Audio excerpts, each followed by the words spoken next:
Bayangkan ada sebuah tanaman kuno yang pernah dianggap makanan para dewa. Tanaman ini tumbuh liar di tanah kering dan tetap hidup saat tanaman lain mati kekeringan. Bijinya kecil, tapi kandungan gizinya disebut lebih tinggi daripada beras biasa. Dan yang paling mengejutkan, sekali ditanam, tanaman ini bisa terus menghasilkan benih sendiri tanpa perlu repot membeli bibit baru setiap musim. Namanya adalah amaranto. Di beberapa negara, tanaman ini dianggap sebagai superfood masa depan. Namun ironisnya, di Indonesia masih banyak orang bahkan belum pernah mendengarnya. Padahal amaranto punya potensi besar untuk menghadapi krisis pangan, perubahan iklim, dan mahalnya biaya pertanian modern. Hari ini kita akan membahas mengapa amaranto disebut biji masa depan, mengapa nutrisinya bisa 2 kali lebih tinggi dari beras, bagaimana tanaman ini mampu panen sepanjang tahun, dan kenapa banyak petani mulai meliriknya sebagai solusi pertanian tahan cuaca ekstrim. Karena terkadang tanaman paling hebat bukan yang paling terkenal, tetapi yang paling mampu bertahan.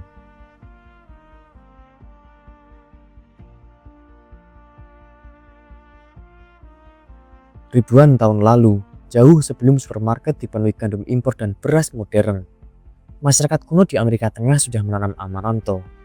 Bagi suku Aztec, amaranto bukan sekedar makanan, ia adalah simbol kehidupan. Benih kecil ini menjadi sumber energi utama para pejuang dan masyarakat pada masa itu. Mengapa? Karena amaranto sangat mudah tumbuh. Ia tidak manja terhadap tanah, tidak membutuhkan air berlebihan, dan tetap bisa hidup di lingkungan keras. Ketika tanaman pangan lain gagal, amaranto masih berdiri tegak. Namun sejarah mulai berubah. Saat kolonialisme datang, banyak tanaman lokal mulai tergantikan. Pertanian modern mendorong manusia hanya fokus pada beberapa komoditas besar seperti padi, jagung, dan gandum. Tanaman seperti amaranto perlahan terlupakan. Padahal, justru tanaman inilah yang memiliki kemampuan luar biasa menghadapi kondisi ekstrim. Hari ini, ketika dunia mulai menghadapi cuaca tidak menentu, gelombang panas, kekeringan panjang, dan harga pupuk yang semakin mahal, amaranto kembali dilirik, bukan karena tren, tetapi karena ketahanan hidupnya yang sangat luar biasa. Sekarang mari kita bicara tentang hal yang paling mengejutkan dari amaranto. Ukurannya kecil, tapi kandungan gizinya sangat besar. Banyak ahli pangan menyebut amaranto sebagai salah satu biji paling bergizi di dunia. Jika dibandingkan dengan beras putih biasa, amaranto memiliki kandungan protein lebih tinggi. Bahkan beberapa sumber menyebut hampir 2 kali lipat. Dan bukan hanya jumlah proteinnya yang menarik, tetapi kualitasnya. Sebagian besar biji-bijian kekurangan asam amino penting bernama lisin. Namun, amaranto justru kaya lisin. Ini membuat proteinnya lebih lengkap. Artinya, tubuh manusia bisa memanfaatkannya lebih optimal. Selain itu, amaranto juga mengandung zat besi, magnesium, kalsium, serat, antioksidan, dan beberapa mineral penting lainnya. Inilah sebabnya banyak orang mulai menganggap amaranto bukan sekedar makanan alternatif, tetapi makanan masa depan. Bayangkan jika masyarakat memiliki sumber pangan yang mudah ditanam, tahan cuaca, dan bernutrisi tinggi, maka ketahanan pangan keluarga bisa berubah total. Yang menarik lagi, amaranto juga bebas gluten. Bagi sebagian orang yang sensitif terhadap gluten, ini menjadi pilihan yang sangat menarik. Di beberapa negara maju, tepung amaranto mulai digunakan untuk roti sehat, sereal, bahkan makanan bayi. Tanaman yang dulu dianggap kuno, sekarang perlahan berubah menjadi panganan premium. Ironis sekali, negara maju mulai mencarinya, sementara banyak negara tropis justru belum menyadari potensinya. Salah satu alasan amaranto begitu menarik adalah kemampuannya bertahan di kondisi yang sulit. Banyak tanaman pangan modern membutuhkan pupuk tinggi, irigasi rutin, dan perawatan intensif. Tanpa itu, hasil panen bisa turun drastis. Namun amaranto berbeda, akarnya kuat, tanamannya cepat beradaptasi, dan ia mampu mencari sumber nutrisi bahkan di tanah yang kurang subur. Inilah alasan banyak petani di daerah kering mulai melirik amaranto. Karena biaya produksinya relatif lebih rendah, dan di tengah harga pupuk yang terus naik, tanaman hemat input menjadi semakin penting.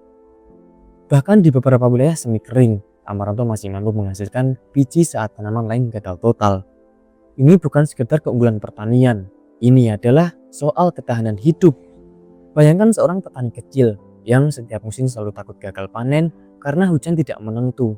Lalu ia menemukan tanaman yang tetap tumbuh saat panas ekstrim tetap menghasilkan meski tanah keras dan tidak membutuhkan banyak air. Bagi banyak orang, itu bukan sekedar tanaman, itu adalah sebuah harapan.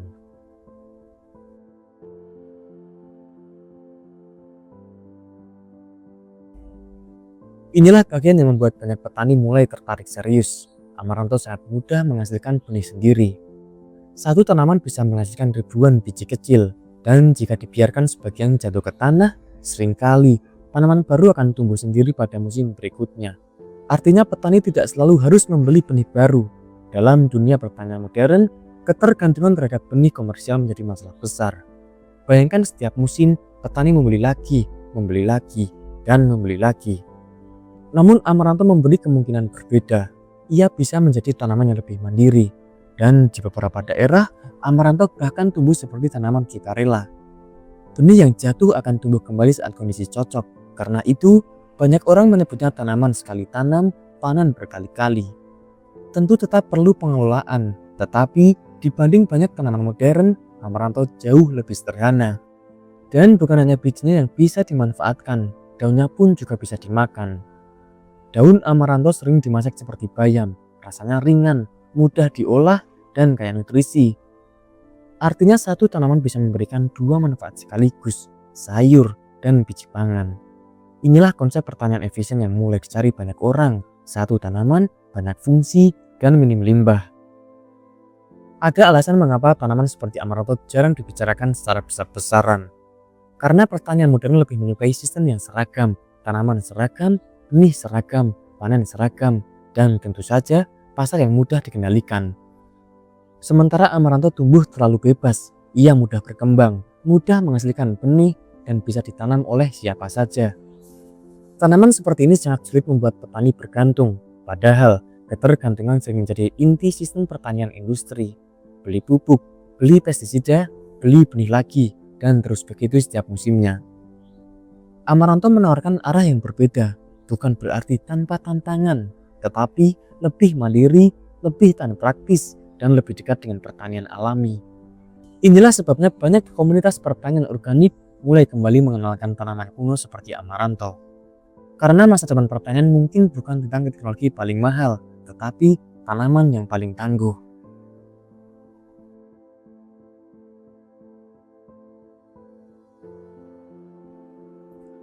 Dunia sedang berubah. Cuaca semakin sulit diprediksi, lahan subur semakin berkurang, air menjadi semakin mahal, dan populasi manusia terus bertambah.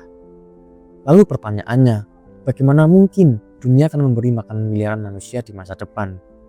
Jawabannya mungkin bukan hanya meningkatkan produksi tanaman lama, tetapi juga menemukan kembali tanaman yang selama ini dilupakan. Amaranto adalah salah satunya.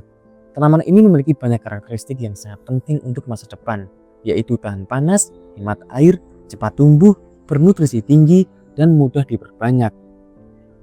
Bahkan beberapa peneliti mulai memasukkan amaranto sebagai tanaman potensial menghadapi perubahan iklim. Karena ketika suhu meningkat, banyak tanaman pangan utama mulai mengalami penurunan hasil. Namun, amaranto justru relatif tahan terhadap panas. Disinilah nilainya menjadi sangat penting. Bayangkan jika desa-desa mulai menanam amaranto sebagai cadangan pangan keluarga. Saat harga beras naik, masyarakat tetap memiliki sumber karbohidrat dan protein sendiri.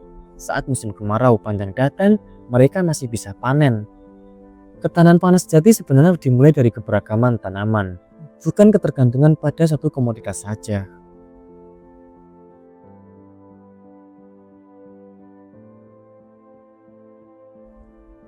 Yang membuat amaranto semakin menarik adalah kemudahannya ditanam. Bahkan pekarangan kecil pun bisa digunakan. Benih amaranto sangat kecil, biasanya cukup ditebar tipis di tanah gembur, tidak perlu ditanam terlalu dalam. Karena ukurannya kecil, benih hanya perlu sedikit tertutup tanah. Lalu setelah itu, jaga kelembapan awal hingga bibit tumbuh. Dan setelah kuat, amaranto termasuk tanaman yang tahan kekeringan. Ia menyukai sinar matahari penuh. Semakin banyak cahaya, biasanya pertumbuhannya semakin baik. Dan dalam waktu beberapa minggu, tanaman mulai meninggi. Daunnya bisa dipanen mudah sebagai sayur, sementara bijinya dipanen saat bunga mulai mengering. Dan yang menarik, amaranto seringkali tetap tumbuh meski minim perawatan. Banyak orang bahkan terkejut melihat betapa cepat tanaman ini berkembang, karena sebenarnya alam sudah merancangnya untuk bertahan hidup. Mungkin di masa depan, pangan bukan lagi soal siapa yang memiliki lahan terbesar, tetapi siapa yang memahami tanaman paling tangguh. Dan Amaranto adalah pengingat bahwa solusi masa depan terkadang berasal dari pengetahuan kuno yang hampir hilang. Tanaman kecil dengan biji mungil, namun membawa harapan besar. Harapan tentang pangan yang lebih sehat, pertanian yang lebih mandiri, dan masa depan yang lebih tahan terhadap krisis. Karena di tengah dunia yang semakin tidak mampu bertahan bisa menjadi penyelamat. Dan mungkin Amaranto adalah salah satunya.